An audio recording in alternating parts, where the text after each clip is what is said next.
prize is a symbol for humankind's ability to change the world in the way we live in the world in better ways. Because, of course, of scientific breakthroughs by Nobel laureates and that increase our knowledge, but also help us find new ways to interact with the world and create new technologies and so on. And this kind of knowledge that science brings us is empowering. The more we know, the more we can do. Sometimes, like maybe right now, things can look dark. We are in the middle of a pandemic, and beyond that, the threat of climate change, the climate crisis, is always looming over us. But there is hope. A young generation is all over the world is now calling out for people to listen to science when it comes to climate crisis, and the scientists are ready to speak out. And the Nobel Prize, as a symbol for science, we want to be a part of this, to bring society and science closer together in the climate crisis. So for that reason, together with the National Academy of Sciences and the Potsdam Institute for Climate Impact Research, the Nobel Foundation will next year, if it's possible to travel next year, we will hold a big meeting and summit in Washington, D.C., where scientists meet policymakers and activists to talk about these issues. But already today, we are starting the conversation. We host this meeting between two people who are doing very much all they can to achieve the goal of putting science on the agenda. And let me just join the meeting here, because online, that's all meetings today. So, Greta, Johan, can you hear me? I can hear you. Johan, do you hear me? He doesn't look like he's hearing us. Well, I can start by welcoming you, Johan, you, Greta, to the meeting. You're, of course, a climate activist who started the Fridays for Future movement. We're happy to have you here at the museum. We're keeping a very good social distance. I can actually see you from over here. I can see you too. Yeah. But Johan is with us from Potsdam, and it seems like the distance to Potsdam is very far at the moment. But I can start by just asking you, Greta. We have asked both of you here to talk about how, you know, the climate crisis, how you see the struggle that humankind is going through right now, and what the paths forward are. Maybe you can start to say something about the crisis that we're in right now. Yeah, well, first of all, thank you for having me on and for organizing this. And yeah, I think Johan is back now. Oh, welcome. Yes, hello Gustav, hello Greta, sorry. I can hear you, I hope you can hear me. Oh, good to have us with you. Then I will just also introduce you. Johan, you are professor of Earth System Science, and where are you right now? Well, I'm actually sitting alone here at the Potsdam Institute on Telegrafenberg in my office. I've sneaked in here. We have a total home office lockdown, but it is possible to hide out here today for this dialogue. Yeah, I can see the hand of a cameraman in the back, but it seems to be a good social distance between you, so it seems safe. We're very grateful that you took the time to be here with us from the Potsdam Institute. So, and I just asked Greta to start the conversation. I will now be in the background, so let you two to do the talking, and then I'll be back in a few minutes to see if we have any reactions from our audience and so on. So, please. Yes, well, as we all know, we are right now in a very difficult time. We are in the middle of a global pandemic, and we can see how this tragedy is sweeping all over the world, taking and destroying countless of lives. And it is extra crucial that we act accordingly in response to this crisis. And we have seen so far that the response has been very, very strong. There has been very much political and I mean personal and individual will to change to change our everyday life. And I think more or less everyone has been affected by this, whether it's that they have had to change their everyday life, or that it has had more devastating consequences. And this is the kind of reaction we see in a crisis, because we are right now in a global crisis, and that means that we have to put other things aside and focus on this at the moment for now, because that is what this situation requires from us, and because that is how you act in a crisis. In a crisis, you put your differences aside and you act. You go out in the unknown and take decisions that may not make much sense at the moment, but for the long run may be necessary for all our common well-being. And as in any crisis, it's always important, essential that we listen to the science and to the experts, but during crises like this, it is even more important that we listen to scientists, to science, and to the experts. That goes for all crises, whether it's the Corona crisis or whether it's the climate crisis, which of course is still ongoing and is not slowing down, even in times like these. So, and today is Earth Day, and that reminds us that the climate and environmental emergency is still ongoing, and we need to tackle both the Corona pandemic, this crisis, at the same time as we tackle the climate and environmental emergency, because we need to be able to tackle two crises at once.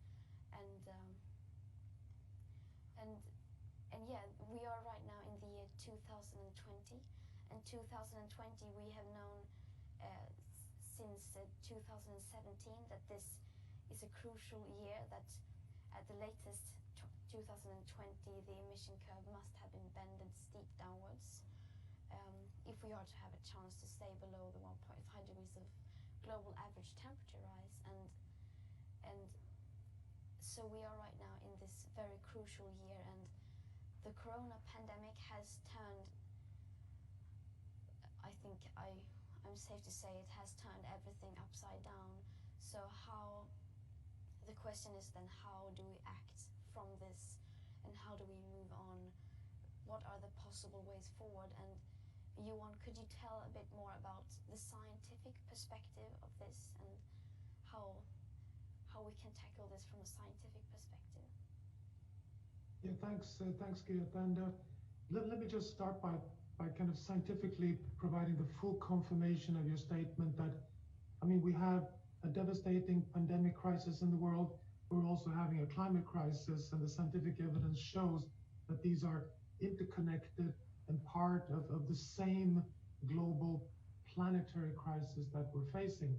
So the scientific community, as you so well know, already half a year before the Corona crisis declared a state of planetary emergency. And that declaration of planetary emergency is because of the exponential pressures of humanity on the planet, because of the risk of crossing irreversible changes in the Earth system that provides all our life support, both for human health and for planetary stability. In fact, it's over several years ago that in the very prestigious medical journal Lancet, that disciplines from medicine, neuroscience, climate science came together and declared that we now have to aim for planetary health. And planetary health is about recognizing that risks of, antibiotic resistance, infectious diseases from animals spill over a virus to humans through what we call zoonotic disease outbreaks, interacts with global warming and biodiversity, and that these are interconnected crises. That is exactly what we can expect. So, we should not cheat ourselves. The Corona crisis was not a black swan. We were, predicting that this could happen because of the interconnected crisis we're in. So the conclusion is really that global warming and degrading of ecosystems increase the risk of pandemics. And this is laid out quite well in the scientific literature today that, a rising globalized network of travel and trade combined with risky agriculture and food systems and wildlife handling, combined with deforestation and loss of biodiversity, leads to this cocktail of risk. So you're right, the corona crisis, together with the climate crisis and the ecosystem crisis, are tightly interconnected. I mean, I would even conclude to say that we're living beyond the carrying capacity of the planet, and we're thereby putting human health and nature's health into collision course, and that the COVID-19, the corona crisis, is a manifestation of this fact. And it is several years ago, as you rightly refer, back in 2017, that we scientifically concluded that 2020 is the super year. This is the year that we need to bend the global curve of emission of greenhouse gases. It's the year when we have to start halting the loss of ecosystems and habitats for wildlife that threatens the risk of outbreaks of pandemics, and start to move along a trajectory that cuts emissions by half by 2030. I mean, that's a revolution pace of cutting emissions by half in one decade. Now, that super year does not disappear because of the COVID-19 crisis. So you're absolutely right. The recovery after this crisis must be a new direction for humanity. And the collective action we're seeing as we speak on people being able to rise in the face of this health crisis gives a lot of positive signals that we can also rise in the face of the climate crisis, but we should not cheat ourselves.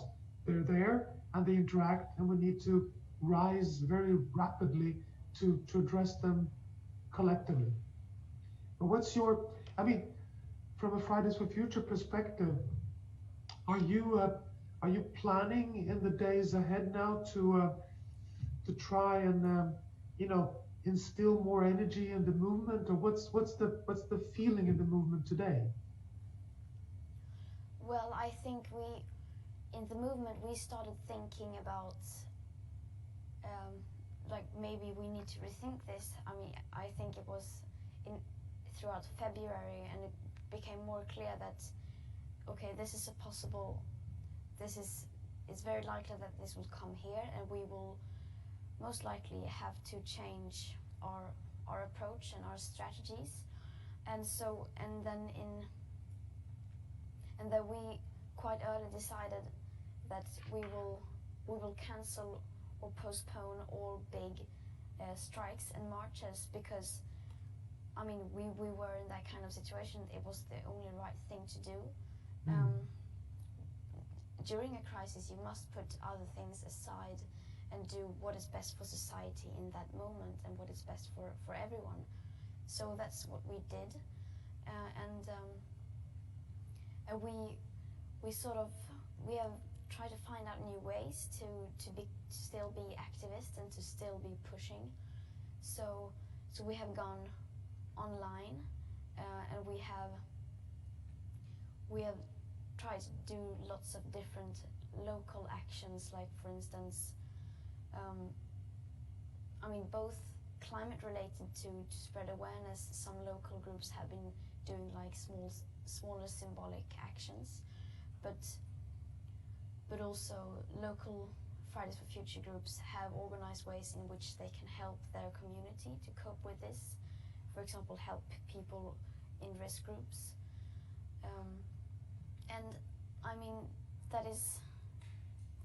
And of course, some people feel like, how long is this going to go on? And there's this kind of big uncertainty, and people are not always comfortable with that kind of uncertainty, and people want to know what will happen and how are we going to move forward. And it might be hard for many to accept that we don't know anything what's going to happen. We don't know how long this is going to go on, because we can't predict that kinds of things. It feels like right now the world is totally different from how it was just a week ago. So we just have to adapt and see what happens, and change our behavior and plan from there, and because that is what you simply what you have to do in a crisis. You have to adapt to the current situation. But still, I feel like within the Fridays for Future movement, there's still this sort of big sense of resistance, and people are thinking we will get out of this, and when we do, we will continue, and we will do everything we can that is possible in that situation to continue to push even harder. And I feel like many people they have not lost their sense of hope. We have just changed the way we do things, and we're maybe just saving it for later at the moment. But I think that's an incredibly important reflection, and I say that sometimes in discussions right now that, you know, the super year 2020 has not disappeared. It's pushed. It's on a little pause button, but it will return, and we will be rising in 2021 much stronger than before. And I think you're putting your finger on something incredibly important, that the corona crisis is so full of uncertainties. We cannot predict the outcomes. We don't have the data. Scientists are doing everything they can to provide the best possible projections, find the solutions. But isn't it quite extraordinary and so positive to see how humans, citizens across the world, are recognizing the uncertainty, and they apply different levels of precaution, that when we are not absolutely certain, you have to back off, and you have to be careful, and you have to reduce risk. And that's exactly what the climate crisis is about. We cannot know for certain that we can, push the global warming up until 2 degrees Celsius, but there's a lot of scientific evidence to suggest that 2 degrees Celsius is very dangerous. You go past that point and we might irreversibly lose the Greenland ice sheet. We might irreversibly knock over even the ocean conveyor belt of energy, which could put us irreversibly into a future that you have pointed out so clearly, the Fridays for Future movement has pointed out so clearly, is too dangerous. It makes you too nervous. It's simply a crisis. So I hope that we will come out of the pandemic crisis with a much more humble recognition that, the scientific evidence on climate shows that it's not worth taking the risk. And therefore we can act more collectively in the right direction. So I think there should be there are some really important lessons coming out of this, the immediate panic and crisis we're in right now, that can connect to the panic and crisis that you have been the voice for such a long time now. Yeah, exactly. But I mean, do you think the way we sort of appreciate and listen and see science and scientific evidence has changed because of the corona pandemic? Do you think people are more open to actually taking in this information and this scientific data and listening to the experts? Well, at least I can say with a high degree of certainty that it hasn't been reduced in any way. If it has moved in any direction, it has actually increased, because the corona crisis shows how dependent we are on science and experts and data, that we need the evidence. Then, of course, the corona crisis also puts into the open that there is some academic debates and there are different expert opinions, which is part of the scientific process. This is exactly how we advance science, that we collide with different pieces of evidence. But I feel quite reassured that science, in the heart and mind of people, has proven itself how incredibly valuable it is to have scientific assessments. And of course, when we talk about vaccines, we're talking about science. It's only the scientific processes and methods that can take us to that solution. And it's the same on the climate crisis. I mean, the climate science helps us understand the risks and the targets we need to take, that we need to bend the global curve of emissions this year and cut emissions by half over the next decade to have a chance to reach 1.5. That is science. But the science is also about finding the fuel cells, finding the solutions for scaling solar energy systems across the world. So it's about, the whole transition into, what you often, refer to as not only a safe future, but also a more attractive future. So I think science has kind of established itself even more firmly. But most importantly, the kind of dialogue that you and I are having right now, I think, as Gustav kicked us off, science is also feeling that we have a new role in society. And that has been growing for a long time, that we need to engage much more outside of the academic, the walls of the universities, so that we speak and talk and engage with citizens and business leaders and policymakers to be able to navigate this very, very turbulent world we're facing and that we're in right now. I just want to come in from we are monitoring the audience and so on, and with the point I think ties into that. First of all, there are many people watching and we have really a global audience with people in India, South Africa, the US, Philippines, so virtually all over the world. And it seems like, from what you're saying, it's quite clear that both the Corona crisis and the climate crisis really maybe needs a more global response to these issues. Like you say, Greta, that the Fridays for Future movement has really gone digital and it works.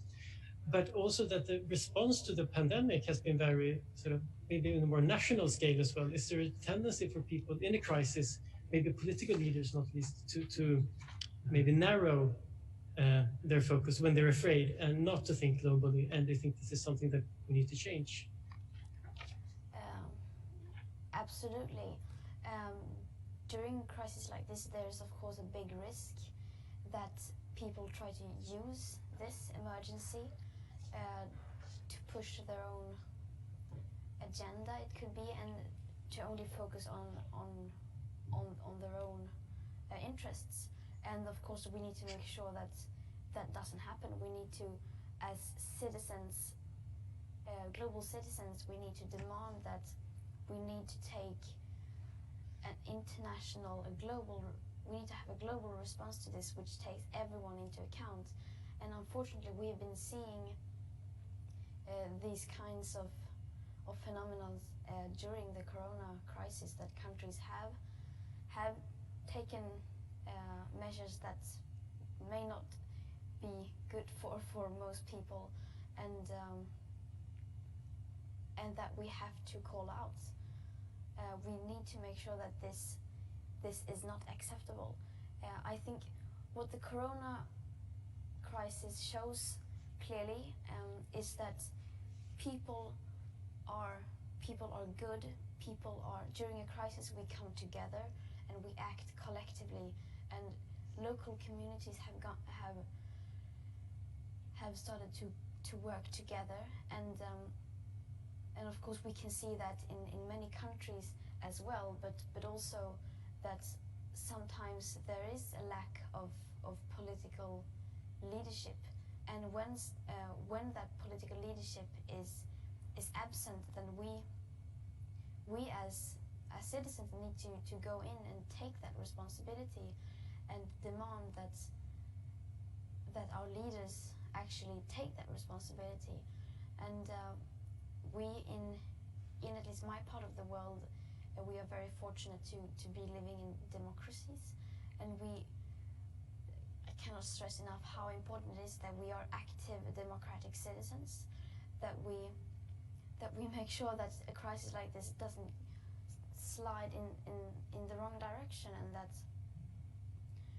that I think really the Corona crisis really shows that people on a local level come together, and we show solidarity. We put our differences aside and we work together when we face a threat like this that is very direct and impacts us like this. We step up, and together we face it. Let me, just to complement what you're saying here, Greta, because it's so important what you're sharing. And let me just also put a challenge to this solidarity rising that you so rightly identified. So there is, not only is the climate crisis and the corona crisis interacting in terms of having the same root cause, they also have another very, very close similarity, because as you're aware, as more than most, the climate crisis is a global crisis.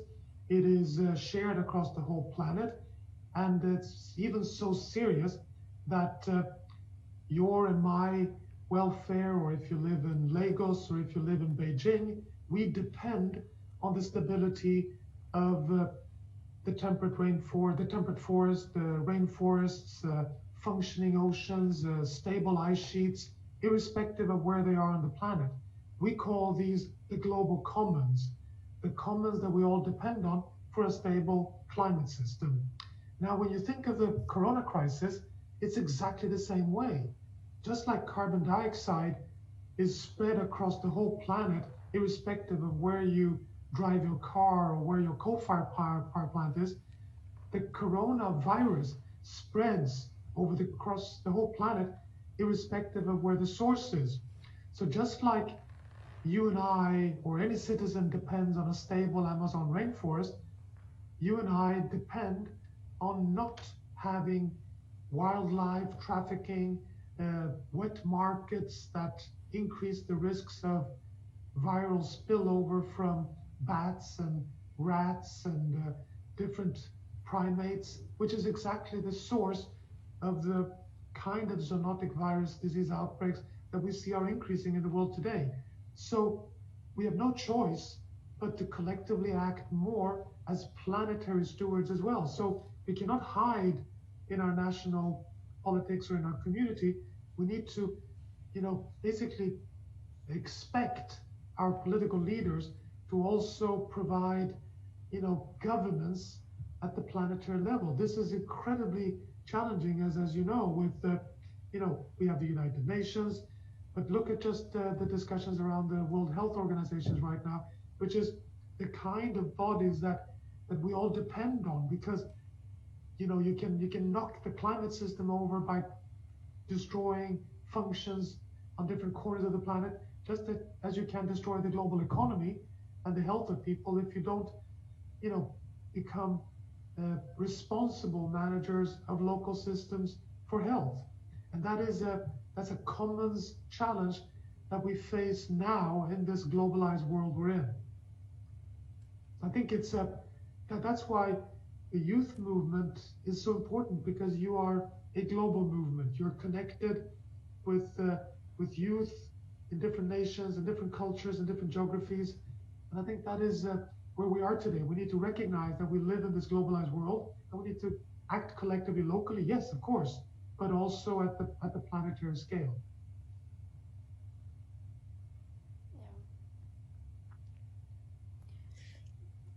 So something Gustav. I just had one question more about maybe the difference between pandemics and climate change. Still, that in attitude, couldn't it be that a pandemic like this, people are able to accept short-term changes now because they believe that everything will then go back to normal, whereas climate change might be we have to find, as you're talking about, Johan, we have to find a new equilibrium or a new way to do this. What do you think about this sort of difference in climate, different in crisis responses? No, but I think Greta has already kind of reflected quite a bit on this, that the pandemic, of course, is an immediate short-term threat, a threat to your own health and life, to your families, to your closest friends and relatives. Of course, people rise to that crisis immediately, and that one should recognize that, and that is, of course, a human, very, very important way of acting in a moment of crisis. The climate crisis is in that sense different, because it's a creeping crisis that hits abruptly with heat waves and droughts and floods and abrupt weather events already today. But of course, the real disaster points, we cannot see evidence of the climate crisis knocking over the whole world economy over the next days or months or not even years. It would be something that is at risk for the coming generations. That is one of the big tasks for us humans, to recognize our intergenerational ethical responsibility to leave a planet for the next generation which is in a state that can provide good lives for everyone. And I would rather, so there is a difference of course, but I would rather try to identify and recognize the similarities. And there is a similarity, which again you have pointed out, Greta, which is that we can collectively rise.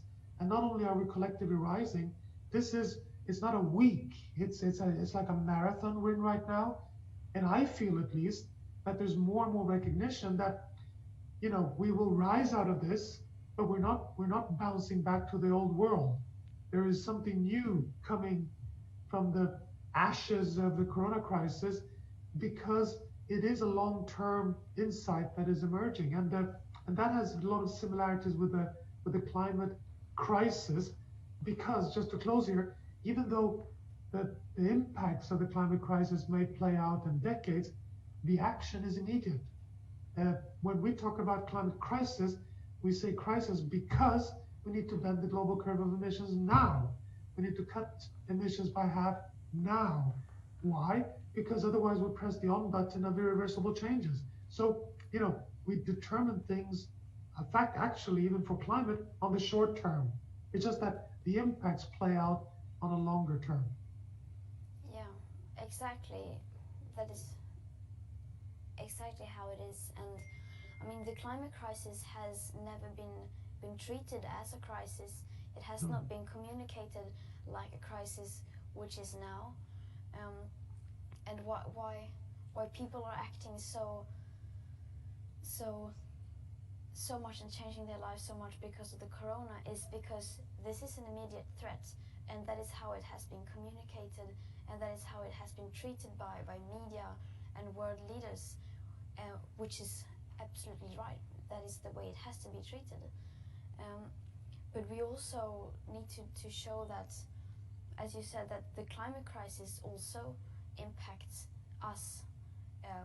It is also an immediate threat, even if it may not be as immediate as the corona. It will still impact ourselves, and especially other people in other parts of the world, and is already doing that now. We need to tackle this now, otherwise it will sneak up on us, and like you said, these irreversible changes will become irreversible. Yeah, let me just give you two examples of your point about immediate impact.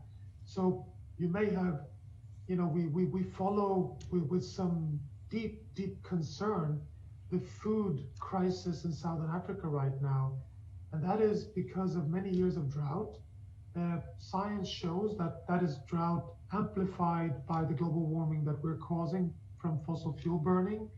We have the locust invasion, which also is very awkward because it's never been at that scale. And that could be related to regional weather pattern changes related to ocean heat exchange, which then also is amplified by global warming. This has caused deep food shortage in countries like Zimbabwe and Zambia and Tanzania. And now this is colliding with the corona crisis. So what happens is that there's a lack of food, there's a lack of health services, there's a lot of poverty, and then comes the virus, which makes it literally impossible for people to defend themselves. Because of course, you get desperate in looking for food in a situation where you need harmony, stability, and good health for social distancing. So that's one example. And the other most prominent example is, of course, that the coronavirus is a lung infection. It's a viral pneumonia, which of course means that the worse state your lungs are in, the more at risk you are.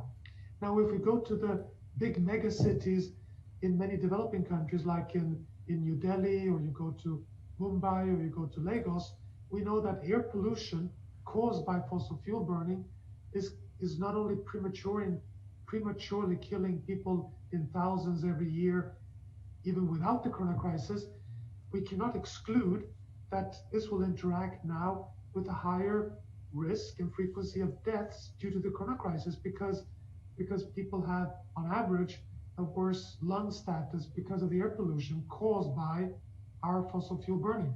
So you have, again, these interactions that are very immediate.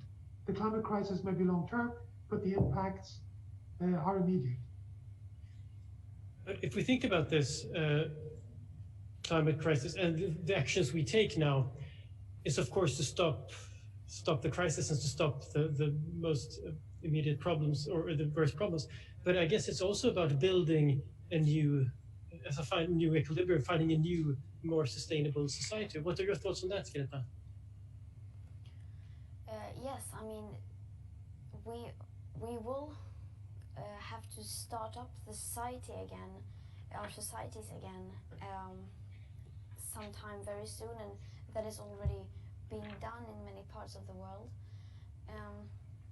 So when we move out of this, when we open up the gates, or how you would put it, we need to decide which way we want to take, which path we want to take, and that it's we have to think long term and think about the consequences and the long term impact of these different paths. Like, for example, if we want a green stimulus plan, if we want to use this as an, I don't know if opportunity is the right word, but you get my point. To use this as a situation to move in the right direction, and because we are, whether we like it or not, the world has changed, and it looks completely different now than how it did a few months ago, and it will probably not look the same again. Because the world has changed, and we are gonna have to choose a new way forward. Sorry, I feel like I'm repeating myself, but I think one very interesting aspect in this corona pandemic, I mean, some things it changes. It changes the way things we touched in the beginning. It changes the way that we realize that we are actually depending on science and scientific evidence, and we need to listen to the experts and to the scientific data. And also it changes the way we perceive crises. I think that is a very big aspect. And also one very interesting thing that we see is that people, and we are now starting to see, to compare individual human lives against the economy. We are starting to say, like, to make priorities, and I think that is an attitude that will hopefully become more mainstream after this crisis, as that we are shown that that human lives actually are being lost right now, and we cannot put a price on a human life. I think you're so right, Greta, and I also share with you fully that in the midst of this crisis there are lessons to be learned that we can apply in a sustainable recovery after the crisis. And I must say that I'm actually positively surprised. I almost feel like there's a new wind blowing in the air, that in the midst of this health crisis, where we have to have all hands on deck to save lives and reduce health risks due to this pandemic, we still already now in society have a very open discussion, from policymakers to business leaders and civil society and citizens in general, that the cause behind this is largely because our economy is not able to provide us with the safety nets that we need. Everyone is talking about resilience, and you know the global economy we have is perfectly calibrated for efficiency and optimization. It is when things are stable, it delivers very well, but it doesn't provide us with any safety nets. It doesn't have any reserves. It has no what we call redundancy. There's no flexibility, there's no diversity, and there's no ability to recognize the need to both protect nature or protect the climate in order to have good living conditions, to reduce health risks. So I feel that there's a very mature, open debate atmosphere right now to say, hey guys, we have underestimated the risk of these kind of shocks, and the only way to rise after this crisis is that we build more shock absorbers in the system, and that will require doing exactly what you flagged, that we are much better at handling many risks at the same time, and that this has to do with food, it has to do with energy, it has to do with medicine, of course, and healthcare, but it has to do with the planet, basically. So I'm very, in that sense, quite optimistic, actually, that we will not bounce back to the old pre-corona world. I think we are turning a corner towards providing even more support for the Green Deal of the European Union, for the Green Deal in South Korea, for going beyond GDP in China, for a New Deal in India. I think there is hopefully something positive that could come out. It's like, as Winston Churchill said, never waste a good crisis, and this is definitely a crisis. But many people think that an argument you often hear, which I guess you don't agree with, is that one way to be resilient is to create more wealth, even if and creating more wealth is something that we do by using the planetary resources, but we don't have to worry so much about that if we just build a richer society, and a richer society will be able to deal with these crises. A richer society could deal with a pandemic or natural disaster better than so we don't have to worry so much about it in that way, which I guess goes against a little bit what you're saying now. Yeah. How do you think about that? Well, I mean, of course, there's a logic in that the more rich and advanced a society is, the more it will be able to cope with a crisis. But I mean, it's not that simple. I think if it's one thing that the corona pandemic shows, is that our society as it is now is not sustainable.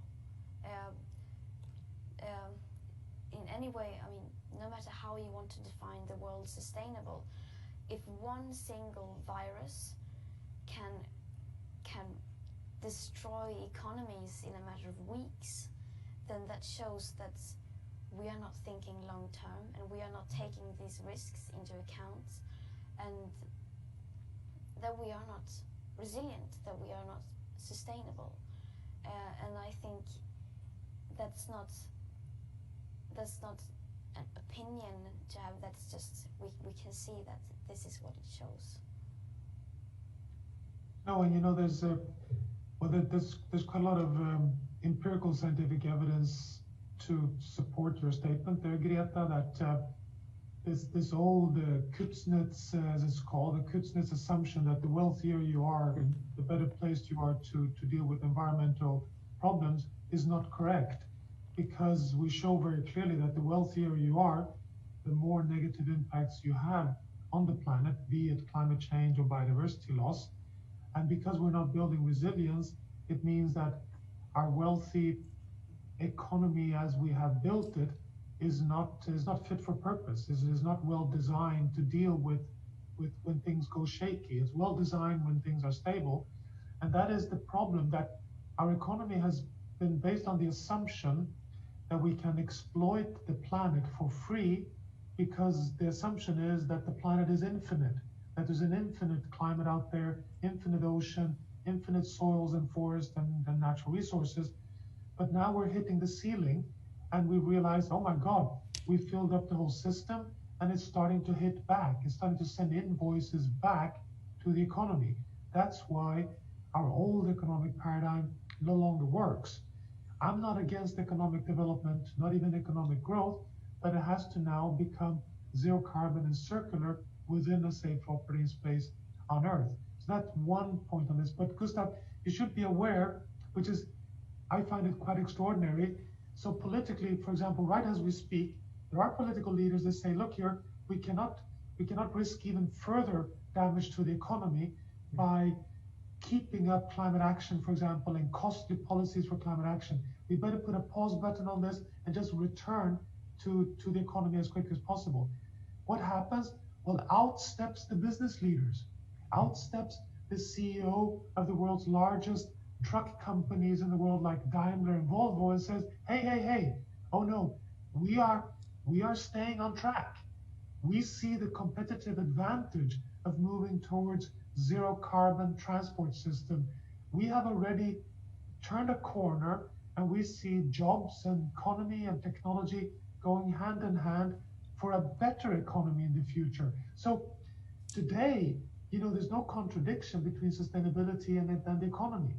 On the contrary, one can argue today that if you want to risk the economy, you better invest in your coal mines, because that is, we saw what happens 2 days ago with negative oil prices. I mean, that is an indication, actually. So I would be very careful today to put an equal sign behind the dirty economy and a wealthy economy.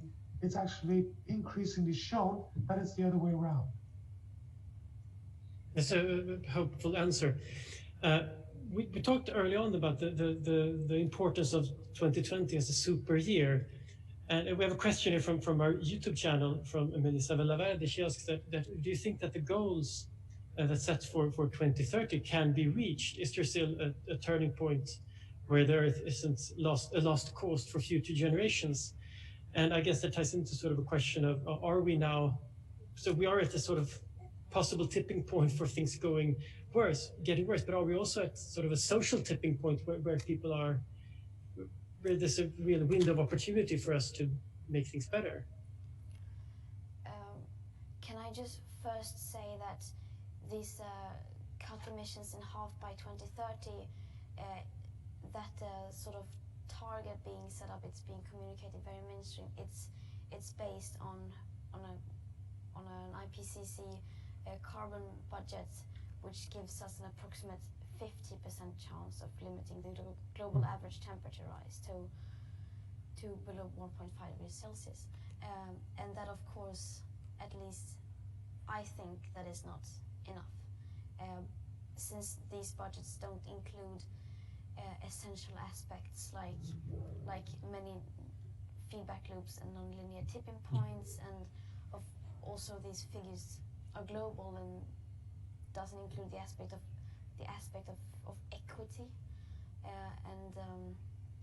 and also, I mean, things like this. So we shouldn't just, as we said in the beginning, there is a big uncertainty. We can't just have a magic date or a magic number that this is when the world will end and this is where the irreversible changes are going to start. But so we have to be sort of careful with not saying that this is the target that we have to go for, because there are so many uncertainties and so many aspects that are not being included in just so to make sorry.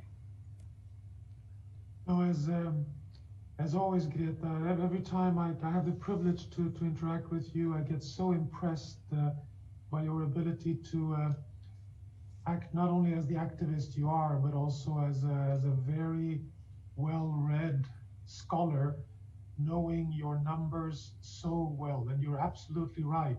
Cutting emissions by half by 2030 gives us, according to the IPCC, just a 50% chance of meeting the 1.5 degrees Celsius target. And not only that, it assumes no tipping points.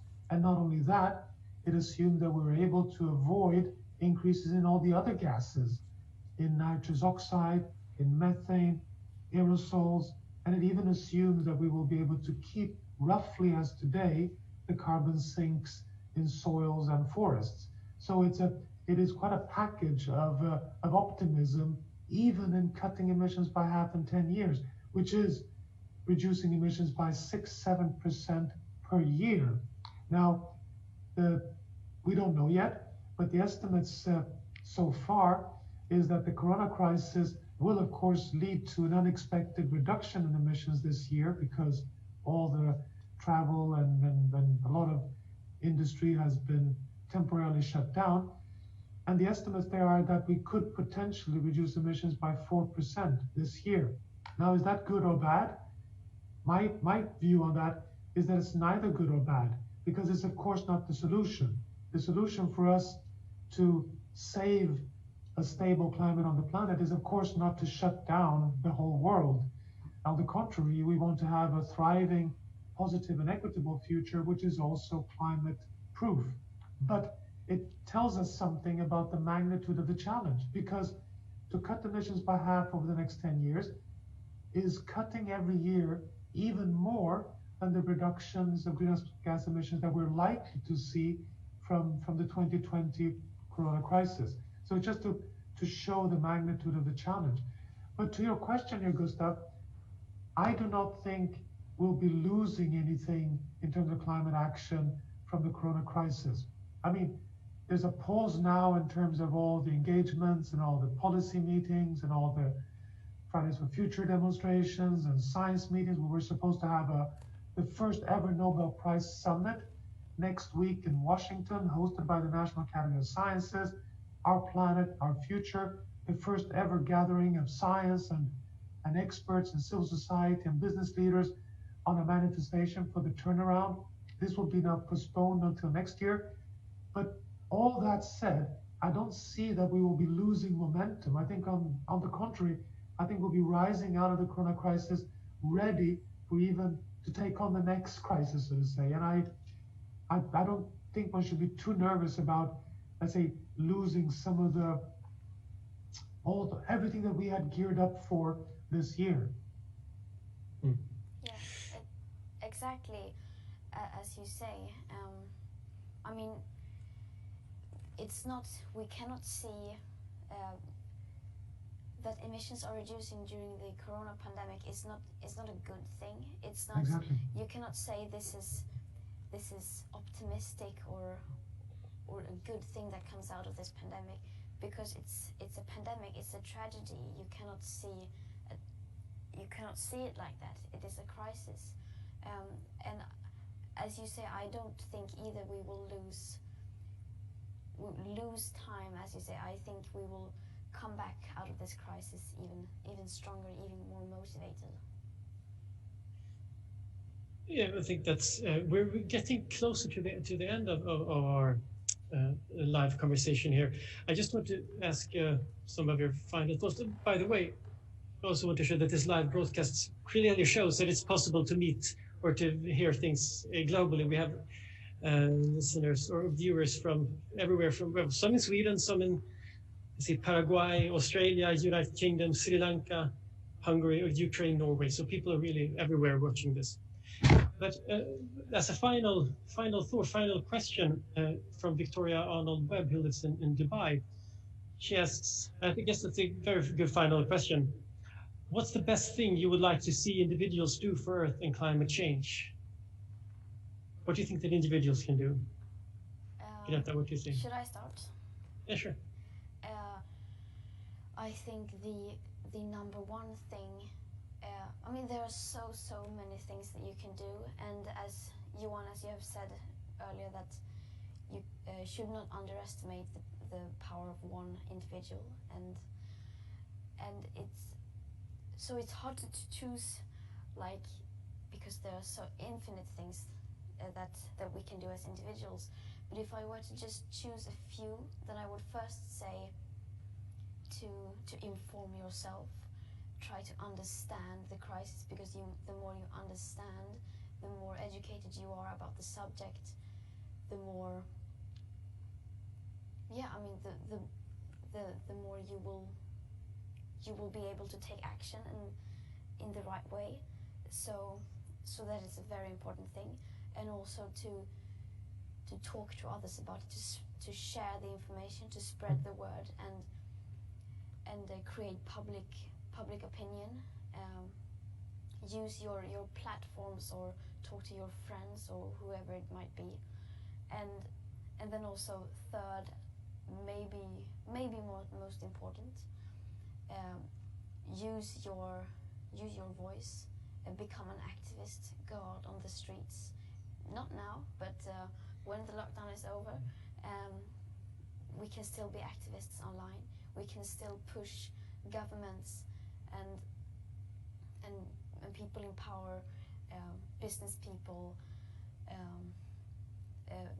policymakers. We can still push them from home, and we have to use our voice, because if we don't use our voice, then someone else will take that opportunity, and maybe we have to use our voice simply. And of course there are many things you can do in your everyday life to reduce your carbon footprint, and that is also a very good thing you can do. But I think what we need right now is collective awareness, to spread awareness about.